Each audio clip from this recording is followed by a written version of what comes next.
ಸಂಧ್ಯಾ ಸಮಯ ಅನುಭವ ಜ್ಞಾನಾಮೃತ ಹಿರಿತನದ ವಾಯೋಮಾನ ಬಾಳಿನ ನೆನಪಿನ ಕಥನ ಕಷ್ಟ ಸುಖ ನೋವು ನಲಿವು ವಿದ್ಯೆ ಬುದ್ಧಿ ಕಲಾತ್ಮಕ ಆರೋಗ್ಯವೇ ಬದುಕಿನ ಬೆಳಕು ತಂತ್ರ ಸ್ವತಂತ್ರ ವಿಜ್ಞಾನದಿ ತಿಳುಕು ಹಿರಿಯರಿಗಾಗಿ ಹಿರಿಯರಿಗೋಸ್ಕರ ಅನುಭವ ಕಾರ್ಯಕ್ರಮ ಅನುಭವ ಕಾರ್ಯಕ್ರಮ. ನಮಸ್ಕಾರ, ಆರ್.ಜೆ. ಸುನೀಲ್ ಮಾತಾಡ್ತಿದ್ದೀನಿ. ಹಿರಿಯರಿಗಾಗಿ ಹಿರಿಯರಿಗೋಸ್ಕರ ಪ್ರಸಾರವಾಗ್ತಿರುವಂತಹ ವಿಜ್ಞಾನ ಪ್ರಸಾರ ಪ್ರಾಯೋಜಕತ್ವದ ಅನುಭವ ಕಾರ್ಯಕ್ರಮಕ್ಕೆ ಪ್ರೀತಿಯ ಕೇಳಿಗರಿಗೆ ಆತ್ಮೀಯವಾದ ಸ್ವಾಗತ ಸುಸ್ವಾಗತ. ಹಿರಿಯರು ವಯಸ್ಸಾದ ನಂತರ ಸಾಕಷ್ಟೊಂದು ಚಿಂತೆಗೀಡಾಗ್ತಾರೆ.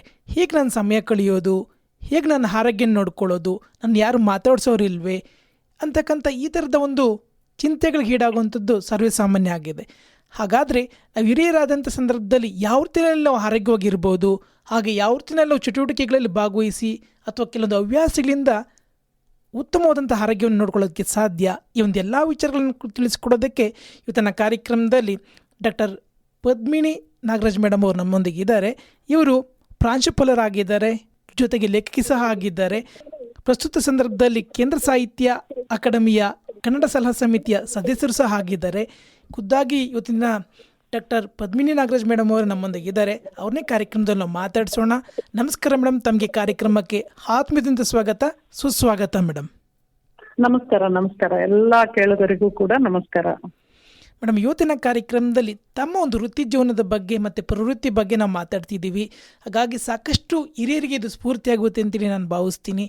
ಯಾಕೆಂದರೆ ಹಿರಿಯರಿಗೆ ತಮ್ಗೆ ಗೊತ್ತಿರೋ ಹಾಗೇ ವಯಸ್ಸಾದ ನಂತರ ನಮ್ಮನ್ನು ಯಾರು ಮಾತಾಡ್ಸೋರಿಲ್ಲ ಅಂತೇಳಿ ಕೆಲವರು ಈ ಥರದ ಒಂದು ಫೀಲಿಂಗ್ಸ್ಗೆ ಒಳಗಾದರೆ, ಇನ್ನು ಕೆಲವರು ಸಮಯ ಕಳೆದು ಹೇಗೆ ನಿವೃತ್ತಿ ಹೊಂದಿದ ನಂತರ ಅಂತೇಳಿ ಸ್ವಲ್ಪ ಜನ ಚಿಂತೆಗೀಡಾಗಿರ್ತಾರೆ. ಇಂಥದ್ರ ಬಗ್ಗೆ ತಾವು ಏನು ಹೇಳ್ತೀರಾ ಮೇಡಮ್? ತಮ್ಮ ವೃತ್ತಿ ಜೀವನದ ಬಗ್ಗೆ ಮೊದಲನೇದಾಗಿ ಏನು ಹೇಳೋಕ್ಕೆ ಬಯಸ್ತೀರಾ ಮೇಡಮ್? ವೃತ್ತಿ ಜೀವನ ಮತ್ತೆ ಪ್ರವೃತ್ತಿ ಎರಡೂ ಕೂಡ ಮನುಷ್ಯ ನಾವೇ ವಹಿಸ್ಕೊಳ್ಳುವಂಥದ್ದು ಅಂತ ನನಗನ್ಸೋದು. ಯಾಕೆಂತಂದ್ರೆ ವಯಸ್ಸಾದವರು ಅನ್ನೋದನ್ನೇ ಡೆಫಿನಿಷನ್ನೇ ಈಗ ಚೇಂಜ್ ಆಗುವಂತಹ ಕಾಲಘಟ್ಟ ಇದೆ. 60ರಿಂದ ನಾವು ಯುವಕರಾಗುವ ರೀತಿಯಲ್ಲಿ ಇವತ್ತು ಬದುಕನ್ನ ನಡೆಸುವಂತವ್ರು ಬೇಕಾದಷ್ಟು ಜನ ಇದ್ದಾರೆ. ಯಾಕೆಂತಂದ್ರೆ ಅಲ್ಲಿ ತನಕನೂ ಮಕ್ಕಳನ್ನ ಹೆತ್ತು ಹೊತ್ತು ಅವ್ರನ್ನ ಒಂದು ದಡ ಸೇರ್ಸೋ ತನಕನು ಅವ್ರು ಆ ಕಡೆ ಈ ಕಡೆ ಹೊರಳಿಕ್ಕೆ ಆಗಿರೋದಿಲ್ಲ ಕೆಲವರಿಗಂತೂ. ಹಾಗಾಗಿ ಅವರು ಒಂದು ದಡ ಸೇರಿದ್ಮೇಲೆ ಇವರು ಮತ್ತೆ ಹೊಸ ಬದುಕನ್ನ ಕಟ್ಟುವಂಥದ್ದು ಕೂಡ ಇತ್ತೀಚಿನ ದಿನಮಾನದಲ್ಲಿ ನಾವು ನೋಡ್ತಾ ಇದ್ದೇವೆ. ಹಾಗಾಗಿ ನನಗನ್ಸೋದೇನು ಅಂತಂದ್ರೆ, ವಯಸ್ಸಾದ್ಮೇಲೆ ಏನೋ ಒಂದ್ ಕೆಲಸ ಮಾಡ್ತೀನಿ, ಅದಾದ್ಮೇಲೆ ನಾನು ಯಾವ್ದೋ ಒಂದ್ ಸಮಾಜಕ್ಕೆ ಸೇರ್ತೀನಿ, ನನ್ನ ಲೈಫನ್ನ ಈಗ ನೋಡ್ಕೋತೀನಿ ಅನ್ನೋ ಬದಲು ನನ್ನ ವೃತ್ತಿಯ ಜೊತೆಗೆ ಇದನ್ನು ಪ್ರವೃತ್ತಿಯನ್ನು ಜೊತೆ ಮಾಡ್ಕೊಂಡು ಹೋಗುವಂಥದ್ದು ಬಹಳ ಮುಖ್ಯ ಅಂತ ನಂಗನ್ಸುತ್ತೆ. ಖಂಡಿತ ಮೇಡಮ್. ಹಾಗೆ ಕೆಲವರು ನಾನು ನಿವೃತ್ತಿ ಆದ ನಂತರ ಹಾಗೆ ನೋಡ್ಕೊಳ್ಳೋಣ ಬಿಡು, ಹೀಗೇನೋ ಕೆಲಸ ಇದೆಯಲ್ಲ ಅಂತೇಳಿ ಇದನ್ನ ಹೆಂಗೋ ಮಾಡ್ಕೊಂಡು ಹೋಗೋಣ ಅಂತೇಳಿ ಅಂದ್ಕೊಂಡವ್ರೆ ಸುಮಾರು ಜನ. ನಿವೃತ್ತಿ ಹೊಂದಿದ ನಂತರ ಏನು ಮಾಡಬೇಕು ಅಂತೇಳಿ ಅವ್ರಿಗೆ ಗೊತ್ತೇ ಆಗೋದಿಲ್ಲ. ಆಗ ಸಾಕಷ್ಟು ಅನಾರೋಗ್ಯಗಳಿಗೆ ಒಳಗಾಗ್ತಾರೆ. ಅಂಥವ್ರಿಗೆ ಏನು ಹೇಳಕ್ಕೆ ಬಯಸ್ತೀರಾ ಮೇಡಮ್? ಸುನೀಲ್, ಆ ವಿಚಾರದಲ್ಲಿ ಹೇಳಲಿಕ್ಕೆ ಬಂದ್ರೆ, ನಾನು ಈಗ ರಾಣಿ ಸರಳಾದೇವಿ ಡಿಗ್ರಿ ಕಾಲೇಜಿನಲ್ಲಿ ಕನ್ನಡ ಲೆಕ್ಚರರ್ ಆಗಿ ಸೇರ್ಕೊಂಡವಳು. ಈಗ ಪ್ರಾಂಶುಪಾಲರ್ ಆಗಿ ಕೆಲಸ ಮಾಡ್ತಾ ಇದ್ದೀನಿ. ನಾನು ಲೆಕ್ಚರರ್ ಆಗಿದ್ದಾಗ, ಉಪನ್ಯಾಸಕಿ ಆಗಿದ್ದಾಗ ಬಹಳಷ್ಟು ಜನ ಏನ್ ಹೇಳಿದ್ರು ಅಂದ್ರೆ, ನಾನು ಈ ಕೊರೋನಾ ಸಂದರ್ಭದಲ್ಲಿ ನಾನು ಹೇಗೆ ಟೈಮ್ ಪಾಸ್ ಮಾಡೋದು, ಜನ ಎಲ್ಲ ತುಂಬಾ ಆನ್ಲೈನ್ ಅಂತ ಹೇಳಿ ಮಾತಾಡುವಂತ ಸಂದರ್ಭದಲ್ಲಿ ನಾನೇನ್ ಮಾಡಿದೆ ಅಂದ್ರೆ, ನನ್ನ ಕವಿತೆಗಳನ್ನ ಕೇಳಿಸುವಂತಹ ಕೆಲಸ ಮಾಡ್ಬೇಕು ಅಂತೇಳಿ ನಂಗೆ ಅನ್ನಿಸ್ತು. ಅದಕ್ಕೆ ಕಾರಣ ನನ್ನ ಸ್ವಾರ್ಥನೂ ಇತ್ತು. ಯಾಕೆಂತಂದ್ರೆ ವಿದೇಶದಲ್ಲಿರುವ ನನ್ನ ಮಕ್ಕಳಿಗೆ ಅದನ್ನ ಓದುವಂತಹದ್ದು ಕನ್ನಡ ಸ್ವಲ್ಪ ಕಷ್ಟ ಆಗ್ತಿತ್ತು. ಹಾಗಾಗಿ ಅವ್ರೇನ್ ಹೇಳ್ತಿದ್ರು, ಅಮ್ಮ ನೀನ್ ಏನ್ ಕತೆ ಬರ್ದಿದ್ಯಾ ಕೇಳಿಸು, ಏನ್ ಕವಿತೆ ಬರ್ದಿದ್ಯಾ ಕಳಿಸು ಅಂತ. ನಾ ಹೇಳಿದೆ ಹೇಗ್ ಕಳಿಸೋದು ಅಂತ. ಕಡೆಗೆ ಅವರೇ ಟೆಕ್ನಾಲಜಿ ನನಗ್ ಗೊತ್ತಿರ್ಲಿಲ್ಲ, ಆದ್ರೆ ನನ್ನ ಅಳಿಯ ಮತ್ತೆ ಮಕ್ಕಳು ಮತ್ತೆ ನನ್ನ ತಂಗಿ ಮಗಳು ಇವರೆಲ್ಲರೂ ಸೇರ್ಕೊಂಡು ಒಂದು ಟೆಕ್ನಾಲಜಿಯ ಮೂಲಕ ಇವತ್ತು ಏನೆಲ್ಲ ಚಿತ್ರ ಆಗ್ತಾ ಇದೆಯಲ್ಲ, ಹಾಗೆ ಯೂಟ್ಯೂಬ್ ಚಾನಲ್ ಅನ್ನ ಶುರು ಮಾಡಿದ್ರು. ಆ ಯೂಟ್ಯೂಬ್ ಚಾನಲ್ ಶುರುವಾದ್ಮೇಲೆ ನಾನು ನನ್ನದೇ ಕವಿತೆಗಳನ್ನ ಕಥೆಗಳನ್ನ ಕೊಡ್ತಾ ಬಂದೆ. ಆಮೇಲೆ ಅನ್ನಿಸ್ತು ನಂದೇ ಯಾಕೆ ಬೇರೆಯವ್ರದ್ದು ಕೊಡ್ಬೋದು ಅಂತೇಳಿ. ಬಹಳಷ್ಟು ಜನರ ಪ್ರತಿಕ್ರಿಯೆ ತುಂಬಾ ಉತ್ತಮವಾಗಿ ಬಂದ ಸಂದರ್ಭದಲ್ಲಿ ನಾನೇನ್ ಮಾಡಿದೆ, ಕೊಡಗಿನ ಗೌರಮ್ಮ ಮತ್ತೆ ಬೇರೆ ಬೇರೆ ಮಹಿಳಾ ಕಥೆಗಾರ್ತಿಯರ ಕಥೆಗಳನ್ನ ಯೂಟ್ಯೂಬ್ ಮೂಲಕ ಕೊಡ್ತಾ ಬಂದೆ. ಹೆಚ್ಚು ಕಮ್ಮಿ ಈಗಾಗಲೇ 2 ವರ್ಷದಿಂದ ಪ್ರತಿ ಭಾನುವಾರ 9 ಗಂಟೆಗೆ ನಾನು ಯೂಟ್ಯೂಬ್ ಚಾನೆಲ್ ಅಲ್ಲಿ ಕವಿತೆ ಅಥವಾ ಕಥೆಯನ್ನ ಕಳಿಸುವಂತಹ ಕೆಲಸವನ್ನ ಮಾಡ್ತಾ ಇದ್ದೀನಿ. ಇದು ನಾನು ಬರೀ ಮಾಡ್ತೀನಿ ರೆಕಾರ್ಡು, ಈ ಟೆಕ್ನಾಲಜಿಯನ್ನೆಲ್ಲ ಮಕ್ಕಳು ನೋಡ್ಕೋತಾರೆ. ಇದ್ರ ಮೂಲಕ ಏನಾಯ್ತಂದ್ರೆ ನಂಗೆ ಬಹಳಷ್ಟು ಜನ ಪರಿಚಯ ಆಗ್ಲಿಕ್ಕೆ ಶುರುವಾಯ್ತು. ಬಹಳಷ್ಟು ಜನ ಇವತ್ತು ಕೇಳು ಪುಸ್ತಕಗಳು ಜಾಸ್ತಿ ಆಗ್ತಿದಾವೆ. ಓದ್ಲಿಕ್ಕೆ ಪುರ್ಸೊತ್ತಿರಲ್ಲ, ಕೆಲವ್ರಿಗೆ ಕನ್ನಡ ಓದ್ಲಿಕ್ಕೆ ಬರೋದಿಲ್ಲ. ಅಂತವ್ರಿಗೆಲ್ಲ ಇದು ಯಾವ್ದೋ ಟೈಮಲ್ಲಿ ಟ್ರಾವೆಲ್ ಮಾಡ್ತಾ ಇರ್ತೀವಿ ಅಥವಾ ಇನ್ನೇನೋ ಕೆಲಸ ಮಾಡ್ತಿರ್ತೀವಿ, ಬೇಸರವಾಗಿ ಕೂತಿರ್ತೀವಿ, ಒಬ್ರೇ ಪಾರ್ಕಲ್ಲಿ ಕೂತಿರ್ತೀವಿ, ಅವಾಗ ಯಾವ್ದೋ ಒಂದು ಕಥೆ ಕೇಳುವಂಥದ್ದು, ಕವಿತೆ ಕೇಳುವಂಥದ್ದು ಇದು ಬಹಳಷ್ಟು ಜನಕ್ಕೆ ಇಷ್ಟ ಆಗುವಂತಹ ಪ್ರವೃತ್ತಿ ಅಂತ ಅನ್ನಿಸಿದ ಮೇಲೆ ನಾನು ಅದನ್ನ ಲೆಕ್ಚರರ್ ಇದ್ದಾಗ ಶುರು ಮಾಡಿದ್ದು. ಬಟ್ ಬಹಳ ಜನ ಹೇಳಿದ್ರು, ಮೇಡಮ್ ನೀವು ಪ್ರಾಂಶುಪಾಲರಾದ್ಮೇಲೆ ಇವೆಲ್ಲ ಮಾಡಕ್ ಸಾಧ್ಯನೇ ಇಲ್ಲ ಅಂತ. ಆದ್ರೆ ನಾನು ಇದೊಂದು ಚಾಲೆಂಜ್ ಆಗಿ ತಗೊಂಡೆ, ಇನ್ನೂ ಕೂಡ ಮಾಡ್ತಾ ಇದ್ದೀನಿ. ಅಂದ್ರೆ ನನಗೇನ್ ಅನ್ಸುತ್ತೆ ಅಂದ್ರೆ, ನಾವು ಯಾವ್ದ್ರ ಬಗ್ಗೆ ಪ್ರೀತಿ ಇಟ್ಕೋತೀವಿ, ಪ್ಯಾಷನ್ ಮಾಡ್ತೀವಿ, ಅದನ್ನ ಖಂಡಿತವಾಗ್ಲೂ ಕಷ್ಟವೋ ಸುಖವೋ ಅದನ್ನ ಮಾಡ್ತಾ ಹೋಗ್ತೀವಿ. ಹಾಗಾಗಿ ಇಂಥದನ್ನ ಇದಾದ್ಮೇಲೆ ಅಂತ ಟೈಮ್ ಬೀಯಿಂಗ್ ಹಾಕೊಳ್ಳೋದಿದೆಯಲ್ಲ, ರಿಟೈರ್ಡ್ ಆದ್ಮೇಲೆ ಈ ಕೆಲಸ ಮಾಡೋಣ, ರಿಟೈರ್ಡ್ ಆದ್ಮೇಲೆ ಇದು ಮಾಡೋಣ, ಇದೆಲ್ಲ ಕಷ್ಟ ಅಂತ ನಂಗೆ ಅನ್ಸುತ್ತೆ. ಯಾಕೆಂತಂದ್ರೆ ಇವತ್ತು ಕರೋನಾ ನಮಗ್ ತೋರಿಸಿದೆ ಬದುಕು ಎಷ್ಟು ನೀರ ಮೇಲೆ ಗುಳ್ಳೆ ಅಂತ ಹೇಳಿ. ಸೊ ಹಾಗಾಗಿ ನಮ್ಗೆ ಯಾವಾಗ ಏನ್ ಅನ್ಸುತ್ತೆ, ಏನ್ ಮಾಡ್ಬೇಕನ್ಸುತ್ತೆ ಅಂತವೆಲ್ಲ ಮಾಡ್ಬಿಡೋದು ಬಹಳ ಒಳ್ಳೇದು ಅಂತ ನನ್ಗೆ ಅನ್ಸುತ್ತೆ. ಖಂಡಿತ ಮೇಡಮ್. ಹಾಗೇನೆ ಹಿರಿಯರಾದ್ಮೇಲೆ ಸರ್ವೇ ಸಾಮಾನ್ಯವಾಗಿ ಒಂದಲ್ಲ ಒಂದು ಅನಾರೋಗ್ಯಕ್ಕೆ ಒಳಗಾಗ್ತಿರ್ತೀವಿ. ವೃತ್ತಿ ಜೀವನದಲ್ಲಿ ಸೇವೆಯನ್ನು ಸಲ್ಲಿಸಿರುವಂಥ ಸಂದರ್ಭದಲ್ಲಿ ಆರೋಗ್ಯದ ಕಡೆ ಸಾಕಷ್ಟು ಜನ ಗಮನ ಹರಿಸೋದಿಲ್ಲ. ದುಡ್ದಾಗ ದುಡ್ದು ಬಿಡೋಣ ಬಿಡು, ಊಟ ತಿಂಡಿಯನ್ನು ಬಿಡ್ತಾರೆ, ಕೆಲವರು ನಿದ್ದೆನ ಕೇಳ್ತಾರೆ. ಈ ಥರದ್ದೆಲ್ಲ ಬಿಟ್ಟು ಅವರು ಕೆಲಸದ ಮೇಲೇ ಅಂದರೆ ಸಾಕಷ್ಟು ಒಂದು ಆಸಕ್ತಿ ವಹಿಸಿ ಅಥವಾ ಅದ್ರ ಬಗ್ಗೆ ಗಮನ ಹರಿಸ್ತಾರೆ. ಇದ್ರೆಷ್ಟರ ಮಟ್ಟಿಗೆ ಸರಿ? ಅಂಥವ್ರಿಗೆ ಏನು ಹೇಳಕ್ಕೆ ಬಯಸ್ತೀರಾ ಮೇಡಮ್? ಈ ತರದ ಕಾಯಿಲೆಗಳೆಲ್ಲ ಶುರುವಾಗೋದು ಯಾರಿಗೆ ಅಂದ್ರೆ ಹೆಚ್ಚಿನ ಸಂಖ್ಯೆಯಲ್ಲಿ ಮಹಿಳೆಯರಿಗೆ. ಯಾಕಂತಂದ್ರೆ ಮನೆ ಮತ್ತೆ ವರ್ಕ್ ಪ್ಲೇಸ್ ಅನ್ನ ಅವರು ಮ್ಯಾನೇಜ್ ಮಾಡೋದಿದೆಯಲ್ಲ, ನಾನ್ ಬಹಳ ಜನ ನೋಡ್ತಿರ್ತೀನಿ ಆ ಬ್ಯಾಲೆನ್ಸ್ ಮಾಡೋದು ಎಷ್ಟು ಕಷ್ಟ ಪಡ್ತಿರ್ತಾರೆ. ಅದರಲ್ಲೂ ಮೆಟ್ರೋ ಸಿಟಿ ಅಂತಹ ಬೆಂಗಳೂರಲ್ಲಿ ಆ ಬೆಳಗ್ಗೆ ಎದ್ದು ಆ ಪುಟ್ಟ ಮಕ್ಕಳು ಕೆಲವಂತೂ ಇನ್ನೂ ಕಣ್ಣೇ ಬಿಟ್ಟಿರಲ್ಲ, ಅವನ್ನ ಎಬ್ಬಿಸ್ಕೊಂಡು ತಗೊಂಡೋಗಿ ಕ್ರೀಚ್ಗೆ ಹಾಕಿ ತಮ್ಮ ಕ್ಯಾರಿಯರು ತಮ್ಮ ತಗೊಂಡು ಕೆಲಸ ಮಾಡುವ ಜಾಗಕ್ಕೆ ಓಡ್ ಬರೋದು, ಟ್ರಾವೆಲ್ ಮಾಡ್ಕೊಂಡ್ ಬರೋದು, ತಾವೇ ಡ್ರೈವ್ ಮಾಡ್ಕೊಂಡ್ ಬರೋದು. ಅದ್ರ ಜೊತೆಗೆ ಈ ಟೆನ್ಷನ್ ಜೊತೆಗೆ ಅಲ್ಲಿ ಬಂದ್ಮೇಲೆ ಅಲ್ಲಿ ಕೂಡ ಕಾನ್ಸಂಟ್ರೇಟ್ ಮಾಡ್ಲಿಕ್ಕೆ ತುಂಬಾನೇ ಕಷ್ಟ ಪಡುವಂತಹ ಸಂದರ್ಭ. ಮತ್ತೆ ವಾಪಸ್ ಹೋಗ್ಬೇಕಾದ್ರೆ ನಾಳೆಗೇನು ಅಂತ ತರಕಾರಿ ಇನ್ನೊಂದು ಮತ್ತೊಂದು ಹೊಂಚಾಕೊಂಡು ತಗೊಂಡೋಗಿ ಮತ್ತ ಪುಟ್ಟ ಮಕ್ಕಳನ್ನ ಮನೆಗೆ ಕರ್ಕೊಂಡೋಗಿ ಅವುಗಳನ್ನ ಬ್ಯಾಲೆನ್ಸ್ ಮಾಡೋದು. ಇದ್ರ ಮತ್ತೆ ಏನಾಗುತ್ತೆ ಅಂತಂದ್ರೆ ತಮ್ಮನ್ ತಾವು ಆರೋಗ್ಯ ನೋಡ್ಕೊಳ್ಳೋದೇ ತುಂಬಾ ಕಷ್ಟ ಆಗ್ಬಿಡುತ್ತೆ ಅವ್ರಿಗೆ. ಕೆಲವು ಸಲ ಅಂತೂ ಎಷ್ಟು ಇದು ನಾನ್ ಬಹಳ ಆರೋಗ್ಯ ಅಂತಿದ್ದಾಗೆ ಬರೀ ದೇಹದ ಬಗ್ಗೆ ನಾನ್ ಮಾತಾಡ್ತಾ ಇಲ್ಲ, ಮೆಂಟಲ್ ಹೆಲ್ತ್ ಕೂಡ ಬಹಳ ಮುಖ್ಯ. ಹಾಗಾಗಿ ಮಾನಸಿಕ ಕಾಯಿಲೆಗಳಿಗೆ ಬಹಳ ಬೇಗ ಹೆಣ್ಮಕ್ಳುಗಳು ಈಡಾಗೋದು ಗೊತ್ತೆ. ಯಾಕಂತಂದ್ರೆ ಕ್ಷೋಭೆಗೆ ಒಳಗಾಗ್ಬಿಡ್ತಾರೆ, ಬೇಕಾಯ್ತು ಅನ್ಸುತ್ತೆ. ಕೆಲವು ಸಲ ಫೈನಾನ್ಷಿಯಲ್ ಕಂಡೀಷನ್ ಇರೋದಿಲ್ಲ, ಮಾಡ್ಲೇಬೇಕಾದಂತ ಅನಿವಾರ್ಯತೆ ಇರುತ್ತೆ. ಅಂತ ಸಂದರ್ಭದಲ್ಲಿ ಮನೆ, ಗಂಡ, ಮಕ್ಕಳು, ಇದ್ರ ಜೊತೆಗೆ ಬಂಧು ಬಳಗ ಅವ್ರು ಬರ್ತಿರ್ತಾರೆ, ಇವ್ರು ಹೋಗ್ತಿರ್ತಾರೆ, ಅವ್ರನ್ನ ಸಂಭಾಳಿಸು, ಇವೆಲ್ಲವನ್ನು ನಾವು ಮಾಡಿದೀವಿ. ಇಂಥವೆಲ್ಲನೂ ಮಾಡ್ಕೊಂಡು ತಮ್ಮ ಆರೋಗ್ಯವನ್ನ ನೋಡ್ಕೊಳಕ್ಕೆ ಬಹಳಷ್ಟು ಸಲ ಕಷ್ಟ ಆಗುತ್ತೆ. ಮನೇಲಿ ಅತ್ತೆ ಮಾವನಂತವ್ರು ಯಾರಾದ್ರೂ ದೊಡ್ಡವ್ರು ಇದ್ಬಿಟ್ರೆ ಅವರನ್ನು ಕೂಡ ಸಂಭಾಳಿಸ್ಬೇಕಲ್ಲ, ಅವ್ರ ಆರೋಗ್ಯ ನೋಡ್ಕೋಬೇಕು, ಇನ್ನೊಂದು ನೋಡ್ಕೋಬೇಕು, ಜೊತೆಗೆ ಕೊಂಕು ಮಾತುಗಳನ್ನ ಕೇಳ್ಬೇಕು. ಇಲ್ಲಿ ಸರಿ ಆಗ್ಲಿಲ್ಲ ಅಂದ್ರೆ ನಂಗೆ ಯಾವಾಗ್ಲೂ ಅನ್ಸೋದು ಮನೆ ಮತ್ತೆ ವರ್ಕ್ ಪ್ಲೇಸ್ ಅನ್ನ, ಕೆಲಸ ಮಾಡುವ ಕಚೇರಿಗಳನ್ನ ಬ್ಯಾಲೆನ್ಸ್ ಮಾಡ್ತಾ ಮಾಡ್ತಾ ಮಾಡ್ತಾ ಮಾಡ್ತಾನೆ ಹಣ್ಣಾಗ್ಬಿಡ್ತಾರೆ ಹೆಣ್ಮಕ್ಳುಗಳು. ಗಂಡಸರುಗಳಿಗೆ ಒಂದಷ್ಟು ಜವಾಬ್ದಾರಿ ಇರುತ್ತೆ, ಆದ್ರೆ ಮಹಿಳೆಯರಿಗಿರೋ ಅಷ್ಟು ಜವಾಬ್ದಾರಿ ಮೋಸ್ಟ್ಲಿ ನಾವು ಬಹಳ ಮೊದ್ಲೆಲ್ಲ ನಾವು ಕೇಳ್ತಾ ಇದ್ವಿ, ಆಫೀಸಿಂದ ಗಂಡ ಹೆಂಡತಿ ಒಟ್ಟಿಗೆ ಬರ್ತಿದ್ದಾಗೆ ಸುಸ್ತಾಗಿದ್ರು ಸೋಫಾ ಮೇಲೆ ಕೂತ್ಕೋತಾರೆ, ತಕ್ಷಣಕ್ಕೆ ಹೆಂಡತಿ ಹೋಗಿ ಟೀ ಮಾಡ್ತಾಳೋ ಕಾಫಿ ಮಾಡ್ತಾಳೋ, ಆದ್ರೆ ಗಂಡ ಒಂದ್ ಪೇಪರ್ ಇಟ್ಕೊಂಡು ಒಂದ್ ಮೊಬೈಲ್ ಇಟ್ಕೊಂಡು ಕೂತ್ಕೋತಾನೆ ಅನ್ನುವಂತ ಜಾಯಮಾನ ಇವತ್ತಿಗೂ ಕೆಲವರಲ್ಲಿ ಇದೆ. ಆದ್ರೆ ಇತ್ತೀಚೆಗೆ ಈ ಸಂತತಿ ಅಥವಾ ಈ ಒಂದು ಯುವ ಜನಾಂಗ ಸ್ವಲ್ಪ ಬದಲಾವಣೆ ಆಗ್ತಿದ್ದಾರೆ. ಯಾಕಂದ್ರೆ ವರ್ಕ್ ಪ್ಲೇಸ್ ಅಲ್ಲಿ ಹೆಣ್ಮಕ್ಳು ಕೆಲಸ ಮಾಡುವಂತಹ ಮಹಿಳೆಯರನ್ನ ಮದುವೆ ಆದ್ಮೇಲೆ ಎರಡೂ ಕೆಲಸಗಳನ್ನ ಬ್ಯಾಲೆನ್ಸ್ ಮಾಡುವಂತದ್ದನ್ನ ಕಲಿತಿದ್ದಾರೆ ಅಂತ ನಾನು ಇತ್ತೀಚೆಗೆ ಕಣ್ಣಾಯಿಸಿದಾಗ ಕೆಲವರಂತೂ ಕಾಣ್ತಿದ್ದಾರೆ. ಅದೊಂದು ಆಶಾಕಿರಣ ಅಂತ ನಾನು ಅನ್ಕೋತೀನಿ. ಖಂಡಿತ ಮೇಡಮ್. ಹಾಗೇನೆ ತಾವು ಪ್ರಾಂಶುಪಾಲರಾಗಿ ಜೊತೆಗೇ ಲೇಖಕಿ ಸಹ ಆಗಿದ್ರೆ, ತಾವೇ ಹೇಳಿದಾಗೇ ವಾರಕ್ಕೊಮ್ಮೆ ಟೆಕ್ನಾಲಜಿನ ಬಳಸ್ಕೊಂಡು ವಿದೇಶದಲ್ಲಿರುವಂಥ ತಮ್ಮ ಮಕ್ಕಳಿಗಷ್ಟೇ ಅಲ್ಲ, ಪ್ರತಿಯೊಬ್ಬರಿಗೂ ಸಹ ಸಾಹಿತ್ಯ ಪ್ರೇಮಿಗಳಿಗೆ ಕಥೆಗಳ ಮೂಲಕ, ಕವನಗಳ ಮೂಲಕ ತಾವು ಸಾಹಿತ್ಯದ ಅಭಿರುಚಿಯನ್ನು ಎಲ್ಲರಿಗೂ ಸಹ ಒಂದು ಪಸರಿಸ್ತಿದ್ದೀರಾ, ಅಂದರೆ ಎಲ್ಲರಿಗೂ ಬಿತ್ತರಿಸ್ತಿದ್ದೀರಾ. ಹಾಗಾಗಿ ಈ ಒಂದು ಕಥೆಯನ್ನು ಈ ಸಂದರ್ಭದಲ್ಲಿ ತಾವು ಬರೆದಿರೋಂಥದ್ದು ಹೇಳೋದಾದ್ರೆ ಯಾವ್ದು ಹೇಳೋದಕ್ಕೆ ಬಯಸ್ತೀರಾ ಮೇಡಮ್? ಪದ್ಮನಾಭ ನಗರದಲ್ಲಿ ಒಂದು ಮಹಿಳಾ ಸಮಾಜ ಇದೆ, ಪದ್ಮನಾಭ ನಗರ ವಂತ ಸಮಾಜ ಅಂತ. ಅದು ಬಹಳ ಮೊದಲಿಗೆ ಈಗ ಒಂದು 35-40 ವರ್ಷದ ಹಿಂದೆ ಮಹಿಳೆಯರೆಲ್ಲರೂ ಟೈಮ್ ಪಾಸ್ಗೆ, ನೀವು ಇವತ್ತು ಮಹಿಳಾ ಸಮಾಜಗಳು ಅನ್ನುವಂಥದ್ದು ಹಿಂದೆ ಇರ್ಲಿಲ್ಲ, ನಮ್ಮ ಕಾಲಘಟ್ಟಕ್ಕೆ ಬಂತು, ಮುಂದೆ ಇರೋದಿಲ್ಲ. ಇದು ಒಂಥರ ನಮ್ಮ ಕಾಲಘಟ್ಟದಲ್ಲಿ ನಾವು ಕಂಡಂತಹ ಮಹಿಳಾ ಸಮಾಜ. ಯಾಕೆಂತಂದ್ರೆ ಮುಂದೋರಿಗೆ ಮಹಿಳಾ ಸಮಾಜಗಳು ಬೇಕಾಗಿಲ್ಲ, ಮುಂದಿನ ಜನಾಂಗಕ್ಕೆ.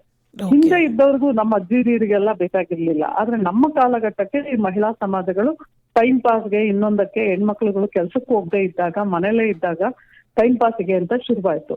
ಅಲ್ಲಿ ಅನೇಕ ಜನ ನನ್ನ ಗೆಳತಿಯರಿದ್ದಾರೆ. ಅವರೆಲ್ಲರೂ ಕೂಡ ಅವ್ರವ್ರಿಗೆ ಕಂಡಂತದ್ದು, ಕೆಲವು ಸಲ ಅವರ ಬದುಕಿನಲ್ಲೇ ನಡೆದಂತಹ ಘಟನೆಗಳನ್ನ ನಾವೆಲ್ಲ ಒಟ್ಟಿಗೆ ಕೂತಾಗ ಮಾತಾಡ್ತಾ ಇದ್ವಿ. ಅವನ್ನೇ ನಾನು ಕಥೆಯಾಗಿ ಮಾಡಿದೆ.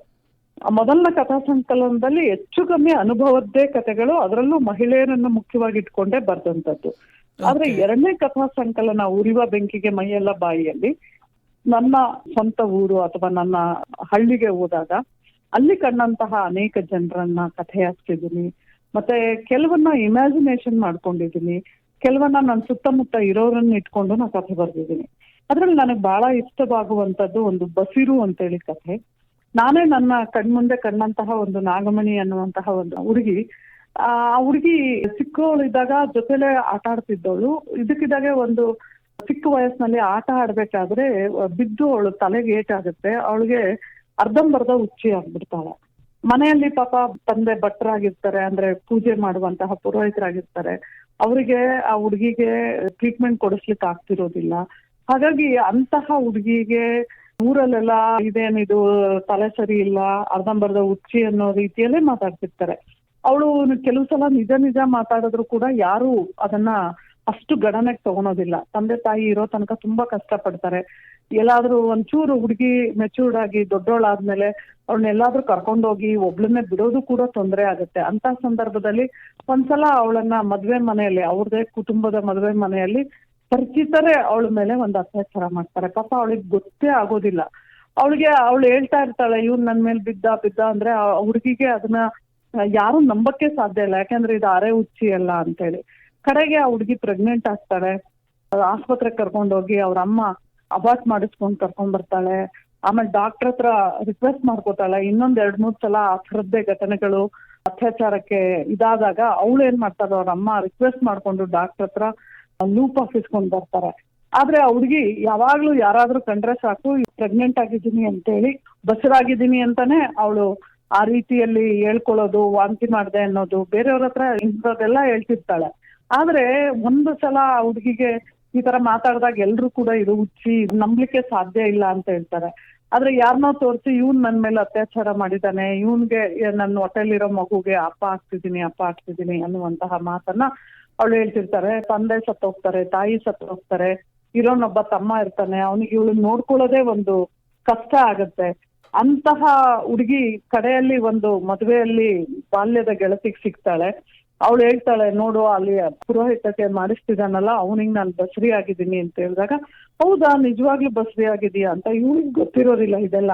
ಆದ್ರೆ ಇವಳಿಗೆ ಆಶ್ಚರ್ಯ ಆಗತ್ತೆ, ಇಲ್ಲ ಇವ್ರ ಅಮ್ಮ ಹೇಳಿದ್ರಲ್ಲ ಕಾಪಾಟಿ ಹಾಕ್ಸಿದೀನಿ ಅಂತ, ಏನಾದ್ರೂ ತೆಗೆಸ್ಬಿಟ್ಟಿದಾರ, ಇವಳು ನಿಜವಾಗ್ಲೂ ಬಸ್ರಿ ಆಗಿದ್ದಾಳ ಅಂತೆಲ್ಲ ಅನ್ಕೋತಾಳೆ. ಆದ್ರೆ ಅವಳನ್ನ ಒಂದ್ ಕೆಲ್ಸ ಮಾಡ್ಬೇಕು, ಪಾಪ ಈಗ ಯಾರೂ ಇಲ್ಲ ಈ ಹುಡುಗಿಗೆ, ಕರ್ಕೊಂಬಂದ್ ಬೆಂಗಳೂರಲ್ಲಿ ಯಾವ್ದಾದ್ರು ಮೆಂಟಲಿ ರಿಟೈರ್ಡ್ ಮಕ್ಕಳನ್ನ ನೋಡ್ಕೊಳ್ಳುವಂತಹ ಒಂದು ಸಂಸ್ಥೆ ಸೇರಿಸ್ಬೇಕು ಅಂತೇಳಿ ಯೋಚನೆ ಮಾಡ್ತಾಳೆ. ಇವಳು ಬೆಂಗಳೂರಿಗೆ ವಾಪಸ್ ಬಂದ್ಮೇಲೆ ಇವಳದೇ ಆದ ಕೆಲಸಗಳಲ್ಲಿ ಸಿಕ್ಕಾಕೊಂಡ್ಬಿಡ್ತಾಳೆ. ಅವಳಿಗೆ 1-2 ವರ್ಷ ಆದ್ಮೇಲೆ ವಿಚಾರಿಸಿ ಅವಳನ್ನ ಸೇರಿಸ್ಬೇಕು ಅನ್ನೋಷ್ಟೊತ್ತಿಗೆ ಆ ಹುಡುಗಿ ಇರೋದೇ ಇಲ್ಲ, ಸತ್ತೋಗ್ಬಿಟ್ಟಿರ್ತಾಳೆ ನೀರಲ್ಲಿ ಬಿದ್ದು.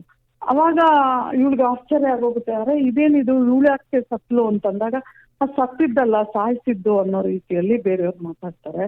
ಅವ್ಳು ನಿಜವಾಗ್ಲೂ ಬಸರಾಗಿದ್ಲಾ ಅಥವಾ ಬಸರಿ ಅನ್ಕೊಂಡೇ ಬೇರೆಯವರು ಅವಳ ಮೇಲೆ ಅತ್ಯಾಚಾರ ಮಾಡಿದವರು ಎಲ್ಲಿ ತಮ್ಮ ಹೆಸರು ಈಚೆ ಬರುತ್ತೆ ಅನ್ನೋ ಕಾರಣಕ್ಕೆ ಅವಳನ್ನ ಸಾಯಿಸಿದ್ರ ಅನ್ನೋದು ಕಥೆಯ ಕೊನೆ ಭಾಗ.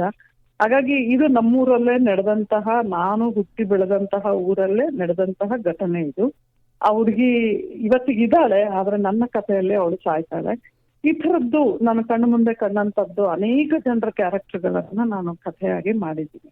ಖಂಡಿತ ಮೇಡಮ್, ಅದನ್ನ ನಿಜ ಘಟನೆಯನ್ನೇ ತಾವು ಕಥೆಯ ರೂಪದಲ್ಲಿ ಬರೆದಿರೋಂಥದ್ದು. ಸಮಾಜಕ್ಕೆ ಏನು ಹೇಳಕ್ಕೆ ಬಯಸ್ತೀರಾ ಮೇಡಮ್?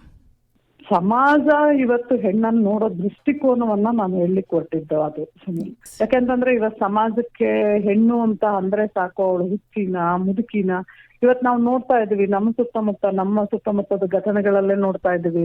6 ತಿಂಗಳು ಮಗುವಿಂದ ಹಿಡಿದು 80 ವರ್ಷದ ಮುದುಕಿ ಕೂಡ ಸೇಫ್ ಅಲ್ಲ ಅನ್ನುವಂತಹ ಸ್ಥಿತಿಯಲ್ಲಿ ನಾವು ಬದುಕ್ತಿದೀವಿ. ಇಂಥ ಅತ್ಯಾಚಾರಗಳಿಗೆ ಒಳಗಾಗ್ತಾ ಇರುವಂತಹ ಮಹಿಳೆಯರ ಬಗ್ಗೆ ಇವತ್ತು ಹೊರಗಡೆ ಏನೋ ಮಾತಾಡ್ತಾರೆ, ಅವಳು ಹಾಕೋ ಡ್ರೆಸ್ ಸರಿ ಇಲ್ಲ ಅದಕ್ಕೆ ಅತ್ಯಾಚಾರ ಆಗತ್ತೆ ಅಂತ, ಹುಡುಗಿರಿಗೆ ಸಿಕ್ಕಾಪಟ್ಟೆ ಫ್ರೀಡಮ್ ಕೊಟ್ಟಿದ್ದಾರೆ ಅದಕ್ಕೆ ಅತ್ಯಾಚಾರ ಆಗತ್ತೆ ಅಂತ. ಆದ್ರೆ 60-70 ವರ್ಷದ ಮುದುಕಿರ ಮೇಲೆ ಅತ್ಯಾಚಾರ ಆಗುತ್ತಲ್ಲ, ಇದ್ರ ಬಗ್ಗೆ ಏನ್ ಹೇಳ್ಬೇಕು? ಅಂದ್ರೆ ಒಂದು ಅಮಲಿನಲ್ಲಿರುವಂತಹ ಗಂಡಸಿಗೆ ಅಥವಾ ಸಮಾನತೆಯಲ್ಲಿ ಬದುಕದೇ ಇರುವಂತಹ ಗಂಡಸಿಗೆ ಅವನಿಗೆ ಎಲ್ಲೋ ಒಂದ್ ಕಡೆ ಒಂದು ಹೆಣ್ಣು ಅಂತ ಬೇಕಾಗತ್ತೆ. ಅದು ಸಣ್ಣ ಮಗು ಆದ್ರೂ ಸರಿ, 80 ವರ್ಷದ ಮುದುಕಿ ಆದ್ರೂ ಸರಿ ಅನ್ನುವಂತ ಕಾಲಘಟ್ಟದಲ್ಲಿ ನಾವು ನಿಂತಿದೀವಿ. ಅದನ್ನೆಲ್ಲೋ ಒಂಚೂರು ಎಚ್ಚರಿಸುವಂತಹ ಸ್ಥಿತಿಗೆ ನಾನು ಈ ಕಥೆ ಬರ್ದೆ ಅಂತ ನಾನು ಅನ್ಕೋತೀನಿ. ಖಂಡಿತ ಮೇಡಮ್. ಹಾಗೇನೆ ತಾವು ಸಹ ತುಂಬಾ ಆರೋಗ್ಯವಾಗಿ ತಮ್ಮ ಒಂದು ಆರೋಗ್ಯವನ್ನು ನೋಡ್ಕೊಂಡಿದ್ದೀರಾ. ಅದೇ ರೀತಿಯಲ್ಲಿ ಹಿರಿಯರು ತಮ್ಮ ಆರೋಗ್ಯವನ್ನು ಅಂದರೆ ಅವರ ಆರೋಗ್ಯವನ್ನು ಅವರೇ ನೋಡ್ಕೊಳ್ಳೋ ರೀತಿಯಲ್ಲಿ ಏನಾದರೂ ತಾವು ಸಂದೇಶಗಳನ್ನು ನೀಡೋದಾದ್ರೆ ಹಿರಿಯ ನಾಗರಿಕರಿಗೆ ಏನು ತಿಳಿಸ್ಕೊಡಕ್ಕೆ ಬಯಸ್ತೀರಾ ಮೇಡಮ್? ನನಗನ್ಸೋದು ಏನಂತಂದ್ರೆ ನಾವ್ ಯಾವಾಗ್ಲೂ ಒಂದಿದ್ರೆ ಇನ್ನೊಂದು ಕೊರಗ್ತಾನೆ ಇರ್ತೀವಿ ಸುಮ್ಮನೆ. ಖಂಡಿತ.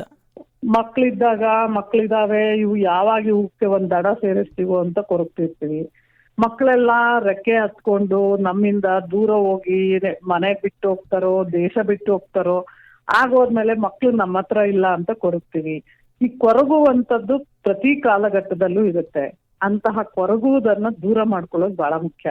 ನಾನು ಹೇಳೋದು ಈ ಕ್ಷಣಕ್ಕೆ ನಾನು ಬದುಕ್ತೀನಿ ಅಂತ, ಅದು ನನ್ನ ಬದುಕು. ನಾನು ಯಾವಾಗ್ಲೂ ಹಾಗೆ ಹೇಳೋದು, ನಾನು ಈ ಕ್ಷಣಕ್ಕೆ ಬದುಕ್ತೀನಿ, ನಾಳೆ ಏನಾಗುತ್ತೆ ಅನ್ನೋದು ನನಗ್ ಗೊತ್ತಿಲ್ಲ. ಆದ್ರೆ ಹಿಂದಿನ ಚಿಂತೆನೂ ಇಲ್ಲ. ಈಗ ನನ್ನ ಲೆಕ್ಕಕ್ಕೆ ಹೇಳಿದ್ರೆ ನನ್ನಿಬ್ರು ಮಕ್ಳು ಹೆಣ್ಮಕ್ಳು ಸ್ವೀಡನ್ ಅಲ್ಲಿ ಇದ್ದಾರೆ. ಹಾಗಂತ ನಾನ್ ಕೊರಗ್ತಾ ಕೂತ್ಕೊಳ್ಳೋ ಅಂತದ್ರಲ್ಲಿ ಅರ್ಥ ಇಲ್ಲ.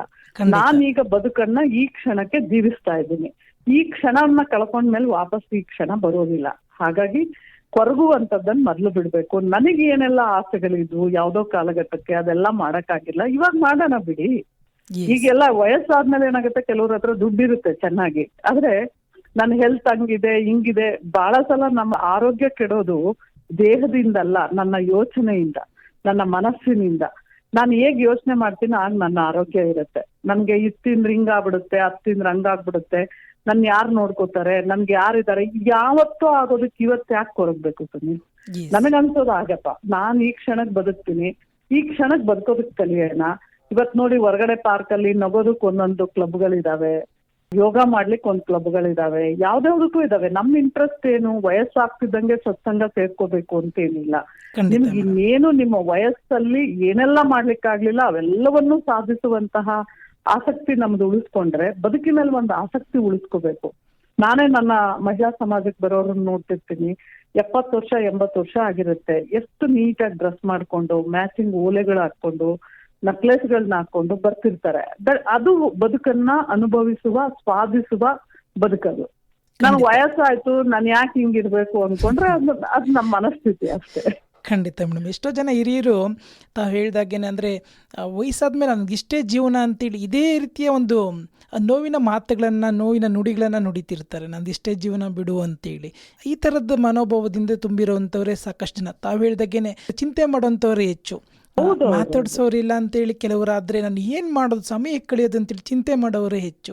ತಾವು ಹೇಳಿದಾಗೇನೆ ಸಣ್ಣ ವಯಸ್ಸಲ್ಲಿ ಎಷ್ಟೋ ಕನಸುಗಳನ್ನ ಕಂಡಿರ್ತಾರೆ, ಆ ಕನಸುಗಳು ಈಡೇರದೇ ಇರೋಂಥವ್ರು ಸಾಕಷ್ಟು ಜನ ಇರ್ತಾರೆ, ಈಡೇರಿಸ್ಕೊಳ್ದಿರೋಂಥವ್ರು. ಅಂಥವ್ರಿಗೆಲ್ಲ ಏನು ಹೇಳ್ತೀರಾ ಮೇಡಮ್? ಯಾವ ರೀತಿ ಹವ್ಯಾಸಗಳನ್ನು ಬೆಳೆಸ್ಕೊಂಡ್ರೆ ಅವ್ರು ಆರೋಗ್ಯವಾಗಿ, ಮಾನಸಿಕ ಆರೋಗ್ಯ ಮತ್ತು ದೈಹಿಕ ಆರೋಗ್ಯದಿಂದ ಅವರು ಆರೋಗ್ಯಕರವಾಗಿ ಇರೋದಕ್ಕೆ ಸಾಧ್ಯ ಆಗುತ್ತೆ? ಇದ್ರ ಬಗ್ಗೆ ತಾವು ಏನು ಹೇಳಕ್ಕೆ ಬಯಸ್ತೀರಾ ಮೇಡಮ್?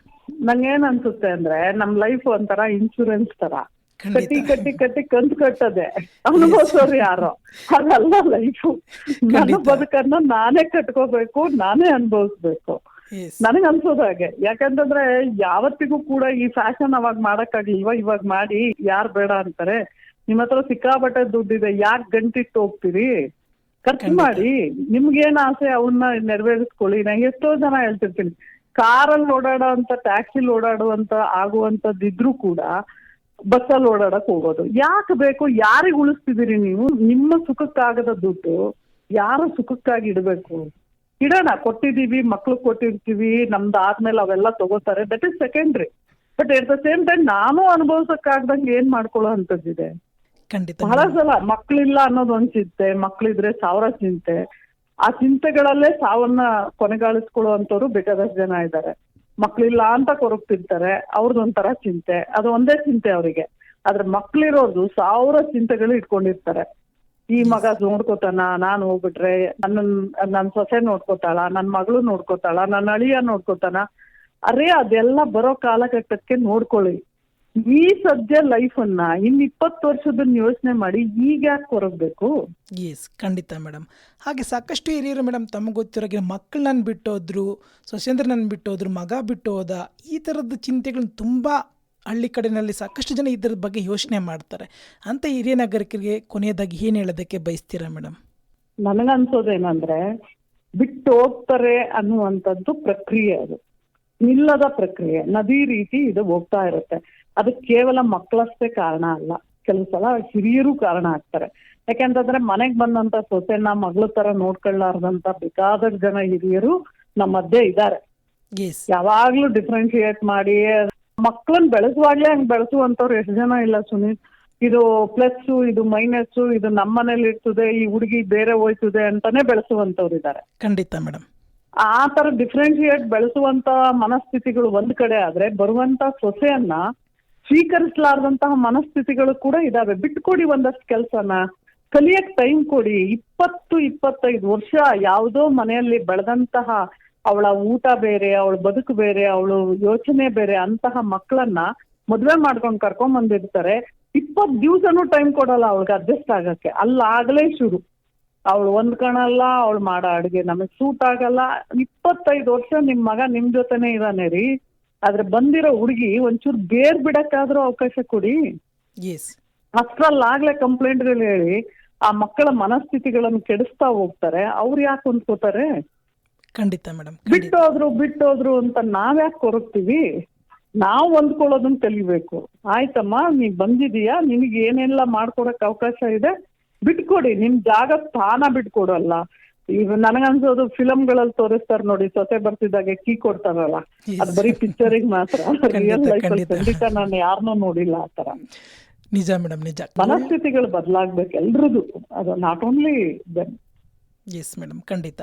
ಒಂದು ಸಂದೇಶವನ್ನು ಇವತ್ತಿನ ಕಾರ್ಯಕ್ರಮದಲ್ಲಿ ಹಿರಿಯ ನಾಗರಿಕರಿಗೂ ಸಹ ಸಾಕಷ್ಟೊಂದು ಅನುಕೂಲ ಆಗುವಂಥ ತಮ್ಮ ಒಂದು ಅನುಭವಗಳನ್ನು ನಮ್ಮ ಜೊತೆಗೆ ಹಂಚ್ಕೊಂಡಿದ್ದಾರೆ ಮೇಡಮ್. ಇಷ್ಟೊತ್ತಿ ಕಾರ್ಯಕ್ರಮದಲ್ಲಿ ತಮ್ಮ ಅನುಭವಗಳನ್ನು ಹಂಚ್ಕೊಳ್ಳೋದ್ರ ಜೊತೆಗೇ ಹಿರಿಯ ನಾಗರಿಕರ ಆರೋಗ್ಯ ಮತ್ತು ಮಾನಸಿಕ ಆರೋಗ್ಯ, ದೈಹಿಕ ಆರೋಗ್ಯ ಎರಡನ್ನೂ ಯಾವ ರೀತಿಯಲ್ಲಿ ಅವರು ನೋಡಿಕೊಂಡು ಅವರ ಜೀವನವನ್ನು ಸುಖಕರವಾಗಿ ಇಟ್ಕೋಬೋದು ಅನ್ನೋದನ್ನು ತಮ್ಮ ಅನುಭವದ ಮುಖಾಂತರ, ಕಥೆಯ ಮುಖಾಂತರ ಸಹ ತಿಳಿಸ್ಕೊಟ್ಟಿದ್ದೀರಾ. ಇಷ್ಟೆಲ್ಲ ಮಾಹಿತಿಗಳಿಗಾಗಿ ಕೇಳಿಗರ ಪರವಾಗಿ ತಮಗೆ ಹೃತ್ಪೂರ್ವಕವಾದಂಥ ಧನ್ಯವಾದಗಳು ಮೇಡಮ್. ಧನ್ಯವಾದ ಅವಕಾಶಕ್ಕೋಸ್ಕರ, ಮತ್ತೆ ಇಷ್ಟು ಹೊತ್ತು ನನ್ನನ್ನು ಮಾತಾಡ್ಸಿದ್ದಕ್ಕೆ ಥ್ಯಾಂಕ್ ಯು. ನಿಮ್ಮ ಹತ್ರ ಮಾತಾಡಿ ಖುಷಿ ಆಯ್ತು. ಧನ್ಯವಾದಗಳು. ನಮಸ್ಕಾರಗಳು ಮೇಡಮ್. ನಮಸ್ತೆ ಸ್ನೇಹಿತರೆ. ಇಷ್ಟೊತ್ತು ಕಾರ್ಯಕ್ರಮದಲ್ಲಿ ಡಾಕ್ಟರ್ ಪದ್ಮಿನಿ ನಾಗರಾಜ್ ಅವರು ನಮ್ಮೊಂದಿಗಿದ್ದರು. ಹಿರಿಯರಿಗಾಗಿ ಹಿರಿಯರಿಗೋಸ್ಕರ ಪ್ರಸಾರವಾದಂತಹ ವಿಜ್ಞಾನ ಪ್ರಸಾರ ಪ್ರಾಯೋಜಕತ್ವದ ಅನುಭವ ಕಾರ್ಯಕ್ರಮದಲ್ಲಿ ನಮ್ಮೆಲ್ಲ ಹಿರಿಯ ನಾಗರಿಕರಿಗೆ ಅವರ ಅನುಭವವನ್ನು ಹಂಚ್ಕೊಳ್ಳೋದ್ರ ಜೊತೆಗೇ ಹಿರಿಯ ನಾಗರಿಕರ ಆರೋಗ್ಯವನ್ನು ಯಾವ ರೀತಿ ನೋಡ್ಕೋಬೋದು, ಯಾವ ರೀತಿಯಲ್ಲಿ ಹವ್ಯಾಸಗಳನ್ನು ಬೆಳೆಸ್ಕೋಬೇಕು, ಯಾವ ರೀತಿಯಲ್ಲಿ ಚಟುವಟಿಕೆಯಿಂದ ಕೂಡಿರಬೇಕು, ನಂತರ ಆರೋಗ್ಯವನ್ನು ಯಾವ ರೀತಿ ನೋಡ್ಕೋಬೇಕಾಗುತ್ತೆ, ಮಾನಸಿಕ ಆರೋಗ್ಯವನ್ನು ಯಾವ ರೀತಿ ನೋಡ್ಕೋಬೇಕು, ನಂತರ ಯಾವ ರೀತಿಯಲ್ಲಿ ಆರೋಗ್ಯಕರವಾಗಿ ಇರ್ಬೋದು ಅಂತಕ್ಕಂಥ ಎಲ್ಲ ವಿಚಾರಗಳನ್ನು ಕೊರಗೋದಕ್ಕಿಂತ ಮನಸ್ಸನ್ನು ಚೆನ್ನಾಗಿಟ್ಕೊಂಡ್ರೆ ಆರೋಗ್ಯವಾಗಿರ್ಬೋದು ಅಂತಕ್ಕಂಥದ್ದನ್ನು ಹಿರಿಯ ನಾಗರಿಕರಿಗೆ ಸಾಕಷ್ಟು ಒಂದು ಅನುಭವವನ್ನು ಹಂಚ್ಕೊಂಡಿದ್ದಾರೆ. ಈ ಎಲ್ಲ ಅನುಭವಗಳನ್ನು ಹಂಚ್ಕೊಂಡಂತಹ ಡಾಕ್ಟರ್ ಪದ್ಮಿನಿ ನಾಗರಾಜ್ ಮೇಡಮ್ ಅವರಿಗೆ ಕೇಳಿಗರ ಪರವಾಗಿ ಧನ್ಯವಾದಗಳನ್ನು ತಿಳಿಸ್ಕೊಡ್ತಾ ಇವತ್ತಿನ ವಿಜ್ಞಾನ ಪ್ರಸಾರ ಪ್ರಾಯೋಜಕತ್ವದ ಅನುಭವ ಕಾರ್ಯಕ್ರಮವನ್ನು ಮುಕ್ತಾಯ ಮಾಡ್ತಿದ್ದೀನಿ. ಮುಂದಿನ ಸಂಚಿಕೆಯಲ್ಲಿ ಮತ್ತೊಬ್ಬ ಹಿರಿಯರೊಂದಿಗೆ ಭೇಟಿ ಆಗ್ತೀನಿ. ಹಿಂದಿನಂತೆ ನಿಮ್ಮ ನೆಚ್ಚಿನ ಆತ್ಮೀಯ ಗೆಳೆಯ RJ ಸುನಿಲ್. ಎಲ್ಲರಿಗೂ ಶುಭವಾಗಲಿ. ಶುಭ ದಿನ. ಧನ್ಯವಾದಗಳು ಸ್ನೇಹಿತರೆ.